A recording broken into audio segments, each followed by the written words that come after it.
వాల్మీకి రామాయణమే ప్రామాణికంగా భావించేవాళ్ళం. కానీ కొత్తగా నేపాలీ రామాయణం పుట్టుకొస్తోంది. గత కొంతకాలంగా నేపాలీ ప్రధాని ఓలీ పదే పదే రాముడు మా దేశంలో పుట్టాడని అంటున్నారు. అంతేకాదు, శివుడు, విశ్వామిత్రుడు కూడా నేపాలీ వాసులేనంటారాయన. ఇంతకీ శ్రీరాముడు ఎక్కడ పుట్టాడు? ఆయన నిజ జన్మస్థలమేంది? 500 ఏళ్ల నాటి సుదీర్ఘ పోరాటం అయోధ్య బాలరామ మందిర నిర్మాణం. ఇక్కడి శ్రీరామ్ జన్మస్థలి ప్రపంచంలోనే అత్యంత పెద్ద ఉద్యమంగా పేరు. 1528 నాటి నుంచి ఇప్పటి వరకు ఎన్నో కీలక పరిణామాలు. ఆనాడు దేశాన్ని మొఘలులు పాలించగా నాటి బాబర్ పాలనలోని సైన్యాధ్యక్షుడు మీర్ బకి అయోధ్యలో బాబ్రీ మసీదు నిర్మించారు. రామాయణం ప్రకారం అయోధ్యలోనే శ్రీరాముడి జన్మస్థలంగా భారతీయులు విశ్వాసం. బాబ్రీ మసీదు ఉన్న చోటే బాలరామ జననం జరిగిందని చెబుతారు. 1843 నుంచి 1949 వరకు మసీదు చుట్టూ ఎన్నో వివాదాలు. 1853, 1859 కాలంలో మరెన్నో గొడవలు జరిగాయి.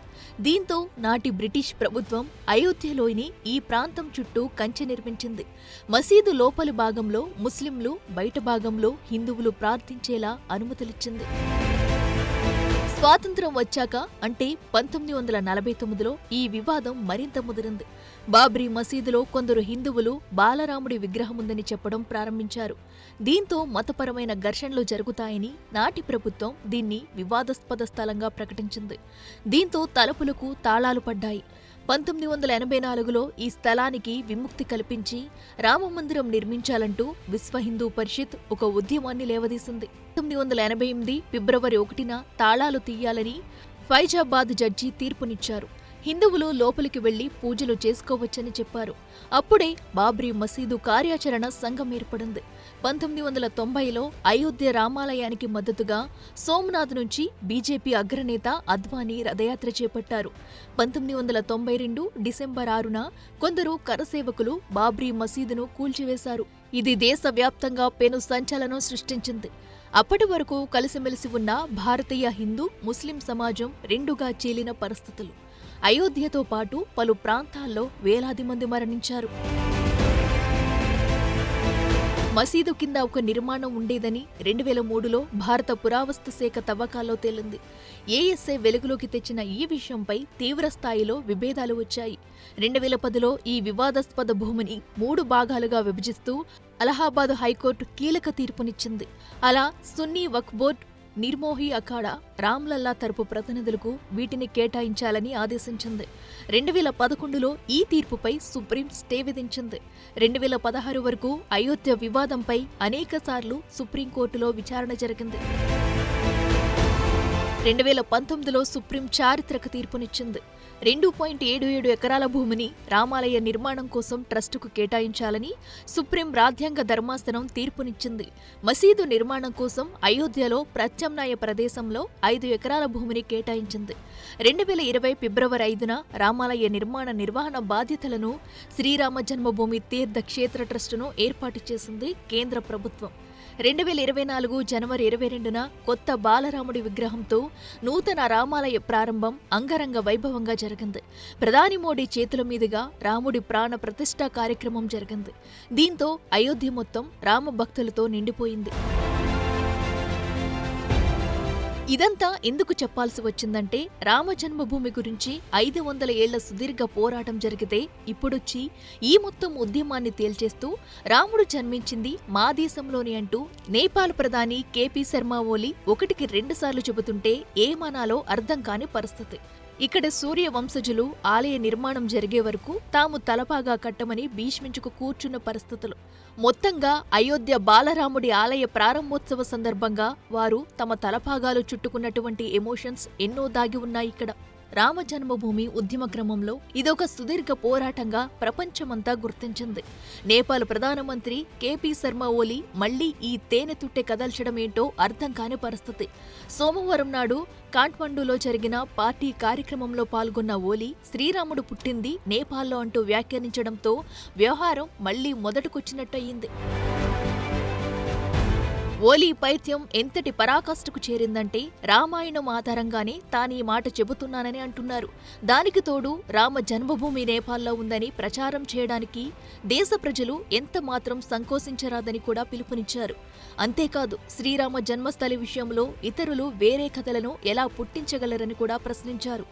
అయితే రాముడి జన్మభూమి నేపాల్లోనే ఉందని తాము సరైన ప్రచారం చేయలేకపోతున్నట్టు కూడా చెప్పారు ఓలీ. ఈ సందర్భంగా మాట్లాడిన ఓలీ శివుడు, విశ్వామిత్రుడు సైతం తమ దేశంలోనే పుట్టినట్టుగా చెప్పుకొచ్చారు. ఇది తన సొంత వ్యాఖ్యానం కాదని, వాల్మీకి రామాయణంలోనే ఉందని అంటున్నారు. అలాగని ఇది తొలిసారి కాదు. 2020లోనూ ఇలాగే చెప్పారి నేపాలీ ప్రధాని. రామ జన్మభూమి తమ దేశంలోని చిత్వాన్లోని ధోరీలో ఉందని, రాముడు ఇక్కడే పుట్టాడని నాడే అన్నారాయన. దశరథుడు పుత్రకామేష్టి యాగం చేసిన ప్రాంతం కూడా తమ దేశంలోనే ఉందన్నారు ఓలీ. అప్పట్లో ఓలీ చేసిన ఈ కామెంట్ల కారణంగా తీవ్ర దుమారం చెలరేగింది. ఈ క్రమంలో నేపాలీ విదేశాంగ శాఖ ఒక ప్రకటన సైతం విడుదల చేసింది. ఎవరి మనోభావాలు దెబ్బతీయడానికి తామీ వ్యాఖ్యలు చేయలేదని ప్రకటించింది. రాముడి జన్మస్థలంపై అనేక వివాదాలున్నాయని, రామాయణంపై విస్తృత సాంస్కృతిక, భౌగోళిక అధ్యయనం జరపాల్సిన అవసరముందని మాత్రమే తమ ప్రధాని చెబుతున్నట్టు ఆ ప్రకటనలో తెలియజేసింది నేపాలీ విదేశాంగ శాఖ. తాజాగా మరోమారు కూడా ఈ ఓలీ వ్యాఖ్యలు చేయడంతో మళ్లీ ఈ వివాదం చర్చకు వచ్చింది. 5 ఏళ్ల నుంచి నేపాల్ ప్రధాని ఓలీ అసలైన అయోధ్య ఉన్నది మా నేపాల్లో అని అంటున్నారు. శ్రీరాముడి నిజమైన జన్మస్థలం నేపాల్లోని థోరీ అనే ప్రాంతంలో ఉందని అంటారాయన. ఇక్కడ అయోధ్య ధామ్ నిర్మిస్తామని కూడా ప్రకటించారు. అందులో భాగంగా కనీసం ఇటుకరాయి కూడా ఈ ఆలయ నిర్మాణంలో ఇటుదీసి అటు పెట్టినట్లు లేదు. ఇంతకీ ఈ పరిశోధన ఎక్కడి వరకు వచ్చింది? ఇప్పటి వరకు రామ జన్మభూమిపై ఉన్న వివాదాలేంటి? ఆ వివరాలు ఎలాంటివి?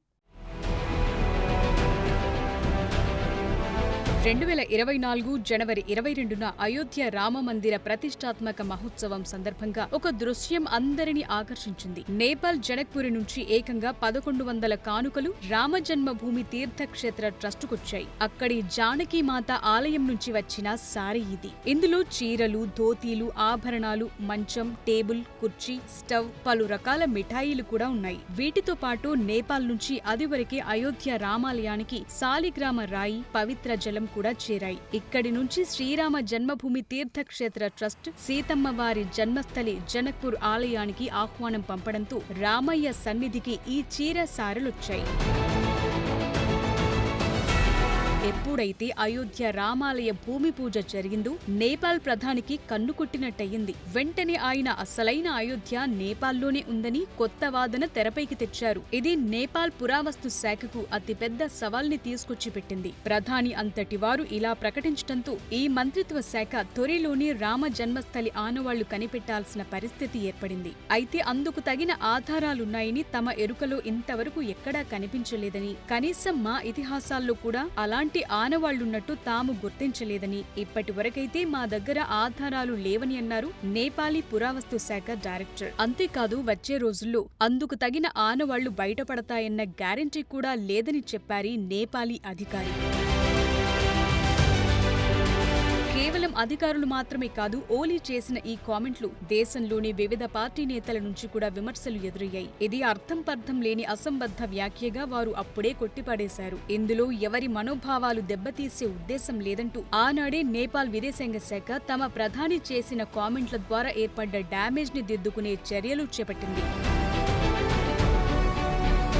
థాయిలాండ్ వంటి సుదూర ప్రాంతాల్లోని రామాయణ గాథలు అయోధ్యే రాముడి జన్మస్థలంగా పేర్కొన్నాయి. అయితే కొందరు వామపక్షజాల భావజాలం గల చరిత్రకారుల నుంచి భిన్నమైన కథనాలు వెలువడ్డాయి. వీరు చెప్పేదాన్ని బట్టి ప్రస్తుత అయోధ్యలోని కొన్ని ప్రాంతాలు రాముడు పాలించిన సమయం తరువాత ప్రారంభమయ్యాయని అంటారు. ఉత్తరప్రదేశ్లోని అయోధ్య అసలు పేరు సాకేతపురమని ఆనాడు గుప్తవంశ రాజైన స్కందగుప్తుడు దీని పేరు మార్చారని చెబుతారు చరిత్రకారులు.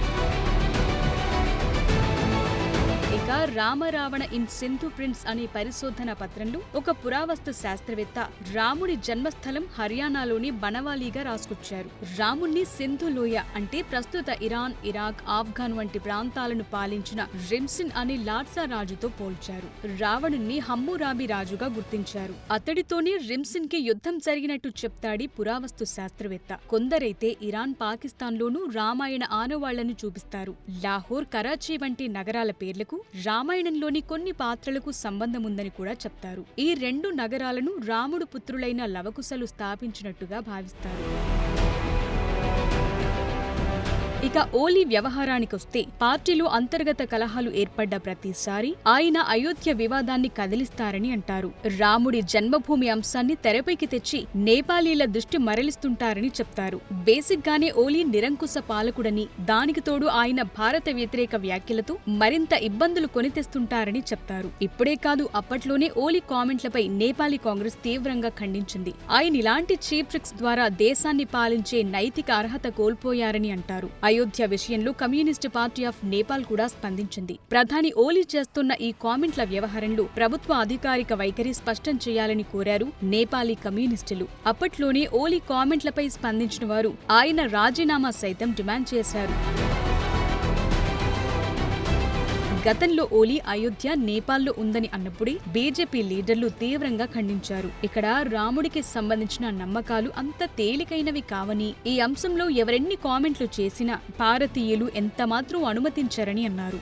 రాముడు భారతీయ వారసత్వం గురించి ప్రపంచమంతా తెలుసని అంటారు బీజేపీకి చెందిన నాయకులు. నేపాలీ విదేశాంగ శాఖ ఈ విషయంలో ఎప్పుడో క్లారిటీ ఇచ్చిందని, ఓలీ నేపాలీ ప్రధానమంత్రి అయినంత మాత్రాన నేపాల్ మొత్తం ఇదే మాట అన్నట్టు కాదని, అది కేవలం ఆయన సొంత విషయమని అంటారు బీజేపీ లీడర్లు. ఇంకా నయం, మొఘల్ చక్రవర్తి బాబర్ కూడా నేపాలీ అనలేదని చమత్కరిస్తారు కొందరు. శ్రీరాముడంటే ప్రపంచవ్యాప్తంగా తెలుసు.